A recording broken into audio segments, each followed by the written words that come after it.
Coming up on InfoSecSync, officials warning of Russia's cyber attacks in the wake of incursion on Ukraine. Also ahead, QR codes make life fast and convenient, but they're a new source for hackers to gain access to your information. And celebrities and influencers a target on social media.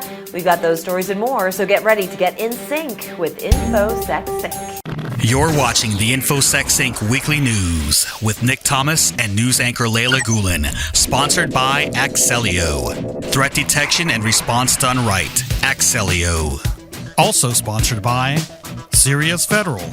Through high-level partnerships with the world's leading technology companies, Sirius Federal provides transformational technology solutions and services for the U.S. federal government. What's your mission? Welcome to the InfoSecSync Weekly News for week ending January 28th, 2022. I'm Leyla Gulen with your host, Nick Thomas. Great to see you, Nick. Good to see you, Leyla. How are you? I'm doing just fine. We're almost to February. Almost to February, and it's been another busy cyber week, so let's get it started. Let's do this. The Department of Homeland Security is warning U.S. critical infrastructure stakeholders and state and local governments to be diligent about potential Russian cyber attacks. The memo reportedly said Russia could conceivably attack the United States if it perceived a threat to its Ukrainian incursion from either the U.S. or NATO. Despite U.S. tensions with Russia over Ukraine, DHS and analysts assess that Moscow's threshold for conducting disruptive or destructive cyber attacks on the U.S. homeland probably remains very high. As Ukraine readies its military to defend against a potential Russian invasion, Ukrainian officials have held urgent cybersecurity meetings and drawn on U.S. support to fortify their networks. Well, we've got more to come. From cars to appliances, the chip shortage is in dire straits. Don't go anywhere. Innovation, technology, it's evolving at a rapid pace. The growth of data in our space is outpacing the growth of humans. And that's one of the challenges with technology. It never ends. The federal government is the most important customer in the world. Being able to help any agency, any MilDep, any part of the intelligence community means that you're having a direct impact on the safety, the future of this government and the individuals that live in this country. You're helping many people do a much larger job than yourself.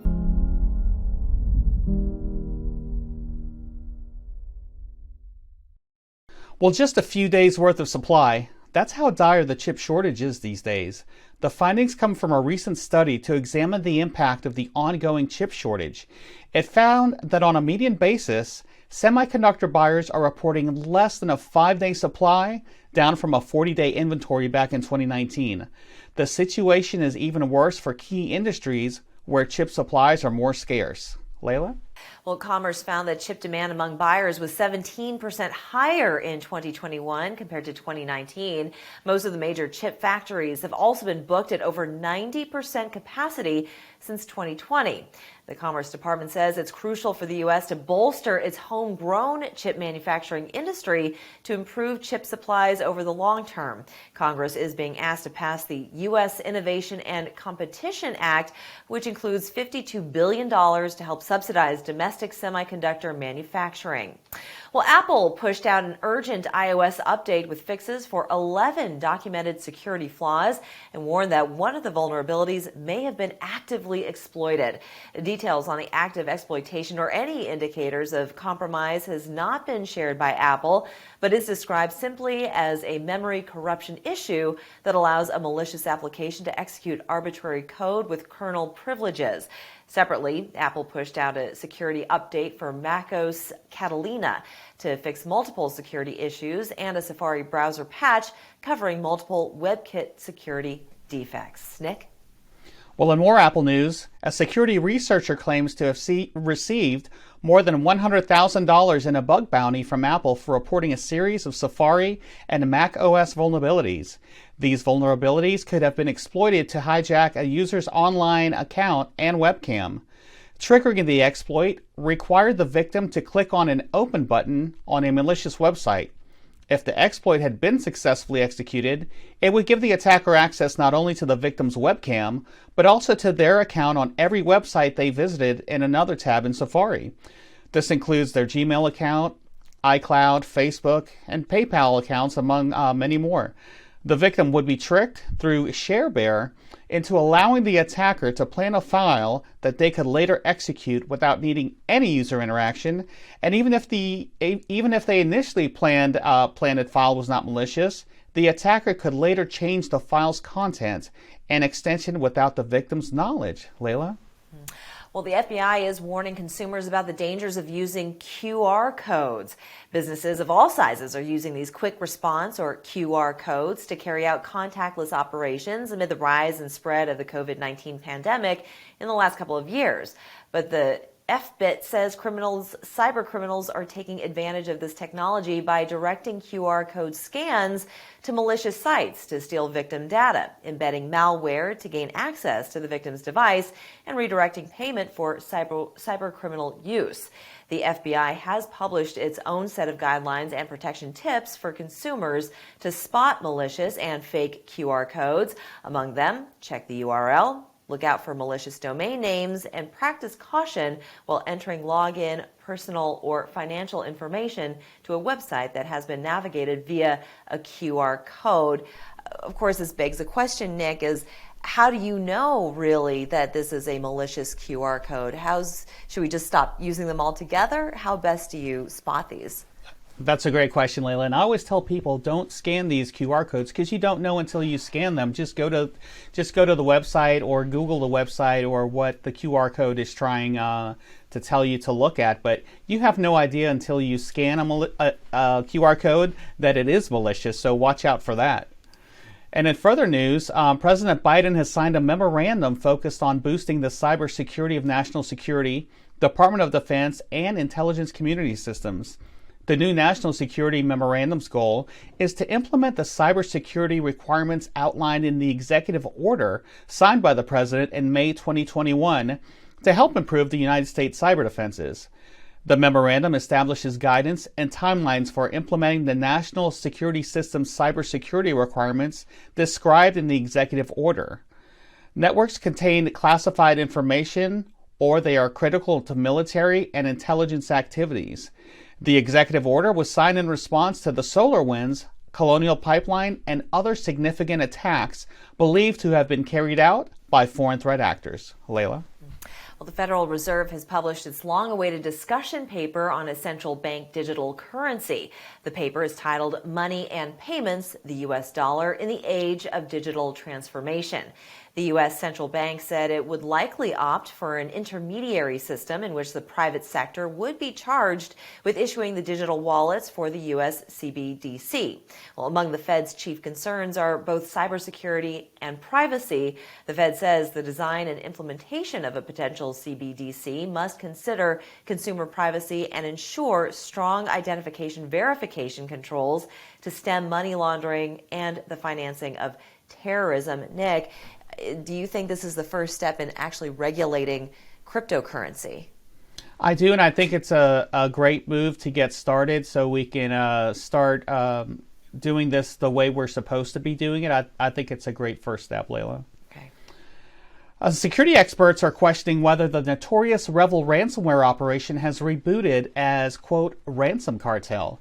The anti-malware researchers behind Malware Hunter Team note that the new crime group debuted by the middle of December 2021.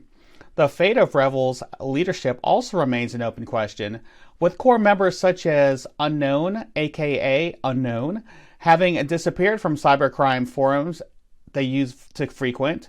Revel first appeared in April 2019 as GanCrab, ransomware spinoff. The FBI says it went to earn more than $200 million in ransom payment profits. Full details of the operations have yet to be made public. Leyla? Well, tens of Ukrainian government websites are hacked earlier this month, and many of them defaced with messages suggesting the attack was in response to the country's pro-Western stance. The attackers likely had access to the targeted network for months before causing damage. The attack involved a new and destructive piece of malware that has been named Whispergate. When it infects a device, the malware displays a ransom note informing the victim that their hard drive has been corrupted and instructs them to pay $10,000 in Bitcoin to recover the data. Turns out it was a wiper disguised as ransomware. Whispergate has a malicious bootloader component that corrupts local disks by overwriting the master boot record, and a component that wipes certain types of files on the compromised device. The malware has been compared by many to NotPetya, which was also a wiper disguised as ransomware. Ukraine has blamed Russia for the attack, but the Kremlin has denied those accusations. Well, time for a break. When we return, the European Union's plans to build its own DNS infrastructure. We'll be right back. Are you concerned the next news headline on a security breach includes your company name? In a recent IBM cyber report, 51% of all interviewed organizations reported a significant business disruption during the past 2 years due to a cybersecurity incident, while organizations using 50-plus security tools rank themselves lower in their ability to detect and respond to an attack, with the average security operation team using 70 tools. If more tools and data are not the answer, what can you do? Axellio works with you to optimize a threat detection and response solution to fit your environment to prevent tool and data overload. We leverage and optimize your existing infrastructure enhanced with the Axellio platform as necessary, utilizing open source solutions where applicable. And we work closely with you to deploy, configure, document, and educate your team. Axellio, let's create the right security solution for your environment.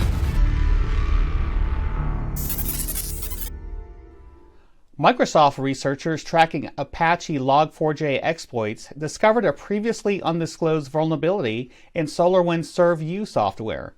While the firm has since confirmed and patched, Microsoft later expanded on the findings, saying they discovered that the vulnerability is an input validation vulnerability that could allow attackers to build a query given some input and send that query over the network without sanitation. Customers are urged to update to its latest version of ServeU, which is 15.3, to combat the latest discovery. Leyla? Attackers are getting creative, using smishing and a malicious Google Play QR reader to plant banking Trojans on the phones of victims across the globe. Researchers have discovered a raft of active campaigns delivering the FluBot and T-Bot Trojans through a variety of delivery methods. FluBot and T-Bot emerged on the scene last year as relatively straightforward banking Trojans that steal banking, contact, SMS, and other types of private data from infected devices. The global flyby aspect of the threat actors behind the Trojans is evident in the most recent FluBot campaigns. That's according to researchers. But operators are seen targeting different geographic zones for short periods of time, sometimes just for a few days. But the goal of the campaign is the same, to somehow mislead users into installing the software under some kind of pretext. Nick? The European Union has initiated plans to build its own high-performance and secure DNS infrastructure. This would reduce increasing reliance on a few public DNS resolvers operated by non-EU entities. The main aim of the service is to provide a high level of resilience, cybersecurity, and data protection, and privacy to explore everyone located in the EU and in accordance with the EU's laws. The Commission has also proposed making this DNS service available to all EU citizens and organizations for free, as well as on a paid premium service basis for corporate users with additional security and performance facilities. The Commission has also proposed a built-in filter that will block DNS name resolutions for bad domains, such as those hosting malware, phishing sites, or other cybersecurity threats, based on intelligence shared by its own local and international partners. Nick, benefit provider iMed Vision Care LLC has agreed to pay $600,000 and implement a long list of data security improvements as part of a settlement with the New York Attorney General's office. The fine follows a 2020 email breach that affected 2.1 million individuals, including nearly 99,000 New Yorkers.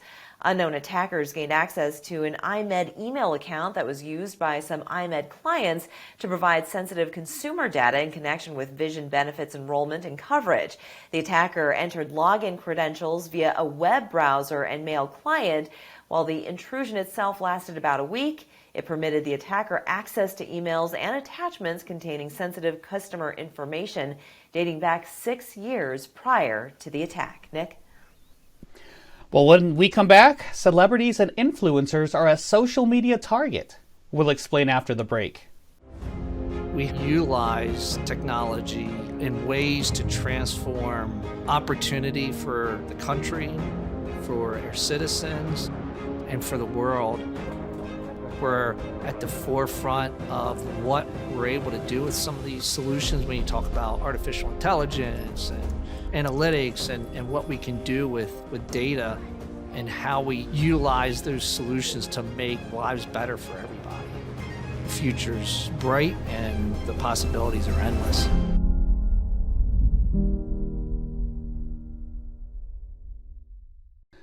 While two high-severity vulnerabilities that can be exploited for privilege escalation have been patched in a McAfee Enterprise product component, the vulnerabilities have been found to impact versions prior to 5.7.5 of McAfee Agent. One of the flaws includes an open SSL component leveraged by McAfee Agent using a variable that specifies a location where unprivileged Windows users can place arbitrary files. An attacker who can plant a specially crafted file can achieve arbitrary code execution with system privileges. The second vulnerability can be exploited by a local user to inject arbitrary shellcode into a file. An attacker can exploit the security hole to obtain a reverse shell that allows them to gain root privileges. Leyla? A recent campaign targeting individuals in Hong Kong has leveraged at least two pieces of malware designed to target Macos systems. Google shared details about an attack last November where Macos malware was delivered to users in Hong Kong via compromised pro-democracy websites that served as watering holes. The attackers leveraged both iOS and Macos exploits. The Macos exploit involved a WebKit remote code execution vulnerability patched by Apple a year ago and a privilege escalation flaw that Apple patched in September. Researchers have been monitoring the campaign and discovered that a compromised website of a pro-democracy radio station in Hong Kong had served a different piece of malware. Nick? The use of DNS over HTTPS for command and control comms is making it more difficult to track botnets. SpamHaus, which specializes in providing intel on spam and related threats, reported seeing a 23% increase in new botnet command and control servers in the last quarter of 2021. The DOH protocol is designed to boost privacy and security by ensuring that DNS information is protected by encryption while it's in transit. DOH has been increasingly adopting by major web browser makers, and even the NSA has advised businesses to use it. However, it has been increasingly leveraged by cyber criminals as well. Researchers say the FluBot and TBot malware families were responsible for an explosion in backdoor malware in the third quarter of 2021. However, in the fourth quarter, they seem to disappear completely. Leyla? Well, new developments have emerged in the case of Israeli police allegedly using spyware of NSO group Pegasus on its own citizens. Reported targets include critics of former Prime Minister Benjamin Netanyahu, among others. Researchers say Israeli police allegedly conducted warrantless phone taps on Israeli politicians and activists. They say the surveillance proceeded without court supervision or oversight on data use. NSO group leaders have previously said that Israeli citizens cannot be targeted and that the spyware cannot infiltrate U.S. phone lines. In December, the spyware was reportedly detected on 9 phones belonging to U.S. State Department officials working in Uganda and or on Ugandan issues. High-ranking Israeli officials have denied parts of those allegations. Nick? Well, 2 more Poles have been identified as victims of phone hacking with a notoriously powerful spyware from Israel's NSO group. The newest discovery by Citizen Lab broadens the list of those allegedly targeted by state surveillance under Poland's nationalist government, with a tool marketed for use exclusively against criminals and terrorists.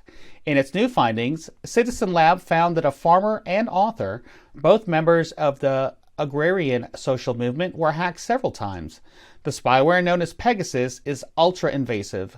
The hacker gets access to a victim's smartphone data and can surveil them in real time with the phones, microphone, and camera.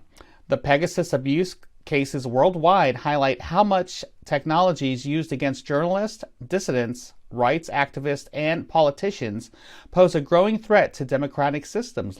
Well, a Belarusian hacktivist group named Belarusian Cyber Partisans says it has successfully attacked the country's railroad systems. The group says its aim is preventing the presence of Russian troops on the territory of Belarus.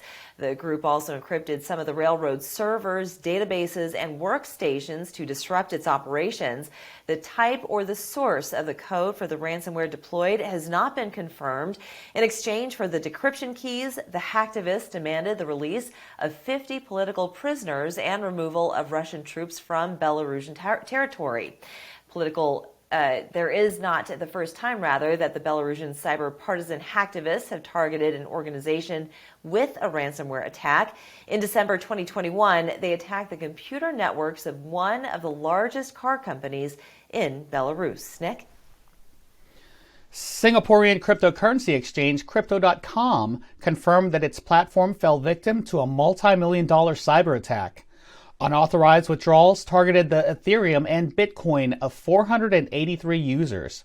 Associated losses were near $34 million, which the company says has been reimbursed.